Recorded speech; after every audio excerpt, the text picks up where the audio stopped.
Senhoras e senhores, é uma satisfação eu estar nesse vídeo participando com minhas confrades da Academia Criana de Letras sobre o centenário de Clarice Lispector. Quem foi essa escritora? Hoje eu venho falar para vocês aqui da Clarice Lispector, mais especificamente da obra dela. A Clarice foi uma mulher, assim, maravilhosa, né? Ela escrevia de tudo. Ela fez conto, ela fez romance. O romance era o forte dela, né? Mas também fez poemas, ensaios. Ela fez dezenas e dezenas de crônicas para jornal. Ela começou a escrever em jornal em 1942. E escreveu para muitos jornais importantes, como o Jornal do Brasil, a Folha da Manhã. A Clarice, ela era uma escritora judia. A única escritora judia importante que apareceu desde Franz Kafka. Né? Então, assim, uma coisa impressionante, né? E sendo mulher, que vocês sabem que é mulher para escrever... Ai, foi difícil, né? No século XIX, elas até colocavam o nome de homem para conseguir escrever, como a George Sand, na Inglaterra, que escrevia como George Sand, e chamava Maria. Bom, em inglês, Mary. Então, a Clarice, ela também teve as dificuldades dela. Veio beber para o Brasil. Ela nasceu Pinka Sarrasinova Lispector. Já viram o nome desse? É ucraniana, né? Pinka Rassinovna. Mas ficou Clarice no Brasil.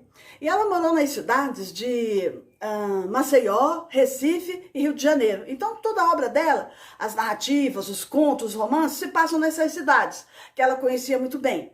A obra dela mais conhecida, A Hora da Estrela, é uma moça que vem do Nordeste, né, Recife, e vai morar no Rio de Janeiro, a moça pobre, que passa toda aquela problemática de uma pessoa pobre que vem para uma cidade grande e se assusta quando vê tudo aquilo, né.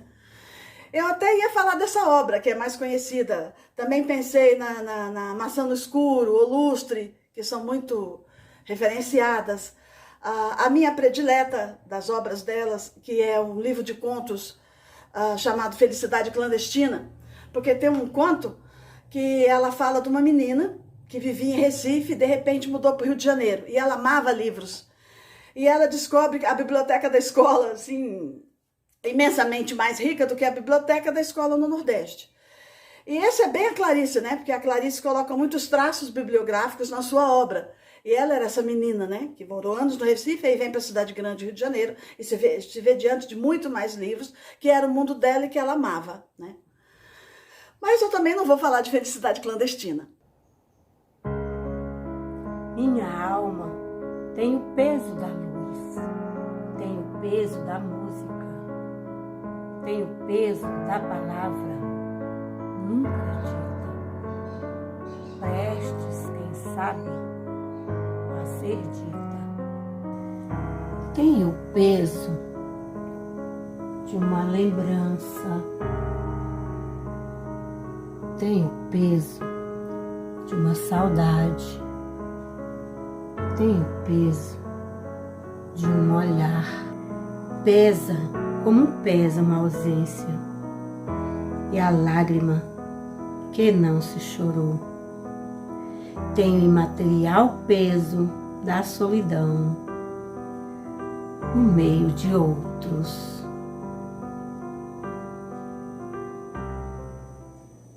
Eu vou falar de uma obra que só apareceu depois que ela morreu. Ela morreu em 1977 e nasceu em 1920. Tanto que esse ano é o centenário dela, né? 2020, 100 anos, que o Pai Celestial nos presenteou com essa mulher maravilhosa, que foi Clarice Lispector. Foi até diplomata, viveu em vários países.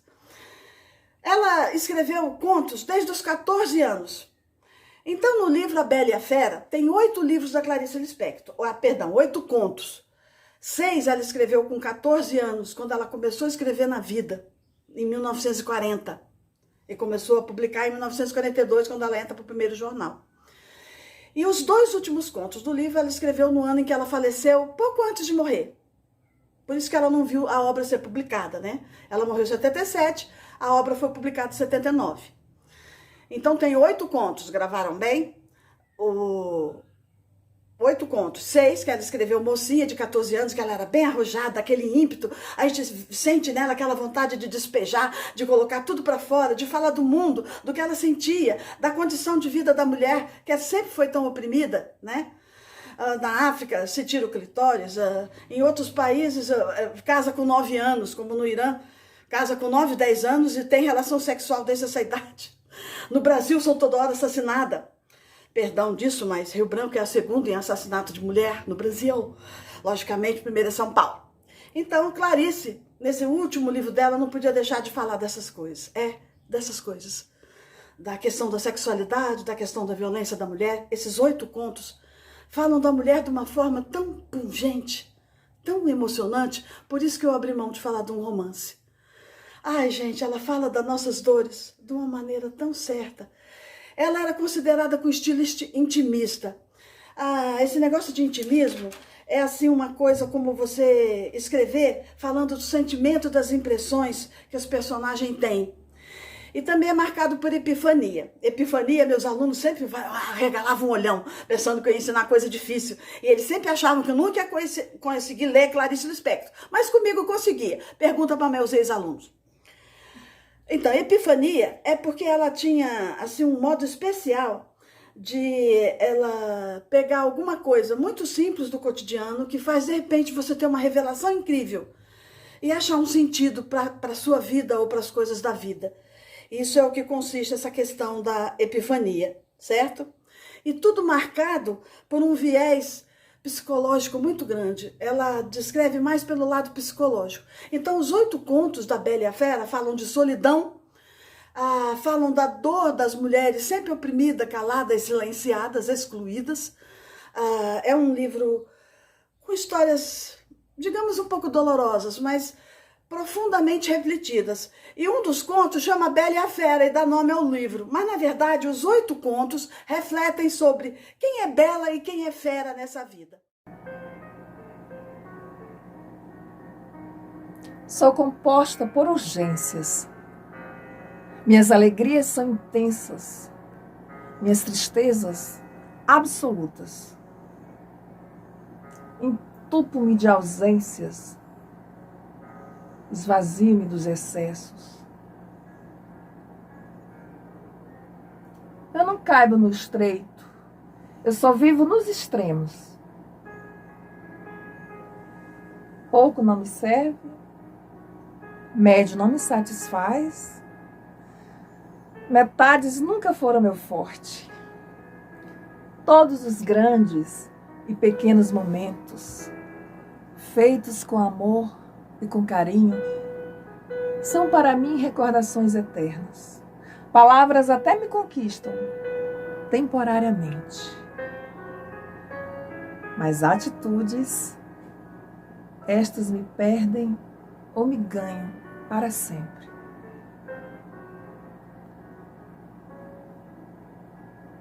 Suponho que me entender não seja uma questão de inteligência,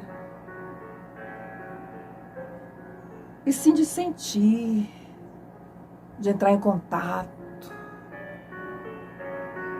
Ou toca, ou não toca. Eu, de Clarice Lispector. E eu vou comentar, para fechar minha fala, que já estou falando muito, só o conto A Bela e a Fera.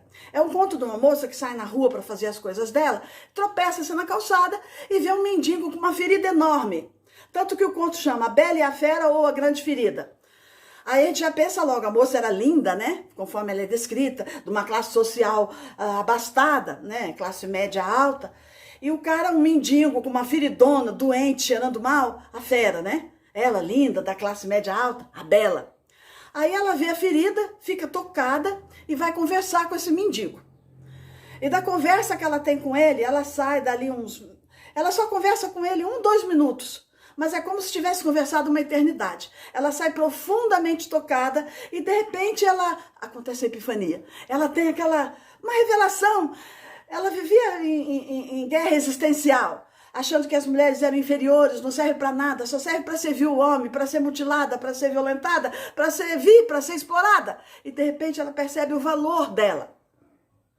E que cada um de nós tem seu lado fera. Cada um de nós é fera, assim, em determinados momentos. E cá para nós, cada um de nós tem uma alma bela, porque Deus caprichou em cada um de nós. Gente, lê essa Bela e a Fera, porque essa coisa de alma bela está em cada um de nós. E esse nosso lado fera também. E a Clarice conseguiu colocar nos 8 contos do livro. Espero ter deixado uma vontadezinha de ler. Muito obrigada.